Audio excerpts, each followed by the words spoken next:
Katapos ko guys maligo sa 2020 dito sa May Gonzales, ay dumayo naman po tayo sa May Baywalk. At dahil kapila mga tinapay ang aking kain, ay nag-decide ako na magtanghalian na dito. Ang bayang food hub ni Ate Bungie. Ito po ay dinadayo ng mga motovlogger at mga food vlogger dahil na rin po sa magandang tanawin ng Bulkang Taal. Papansin nyo guys, napakalinis sa kanilang lugar, maliwalas, malawak, at sa lahat, masarap ang pagkain. So guys hindi ko na-reviewin na, pero kayo na lang mag-judge ng aking reaction sa pagkain ko. Ito daw po yung kanilang best seller, chicken and asal sa lagang 120 pesos.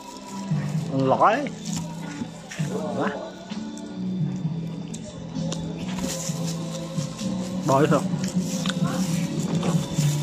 Bukod po sa kanilang chicken and asal, meron din po sila mga short order tulad ng lomi, lutong ulam tulad ng bulalok, kare-kare, pipata, at marami pang iba. Basta name it, they have it. Malambot guys, masarap po. Pag ganito kasarap guys, ang chicken and asal ay talagang papasakol ka. Pangalawang kanin ko na nga pala ito guys dahil yung unang kanin ay hindi sapat sa chicken and asal na ito. Talagang mapapa-extra rice. Malambot yan, oh. Malambot. Hop. Ano sabi ng barbecue?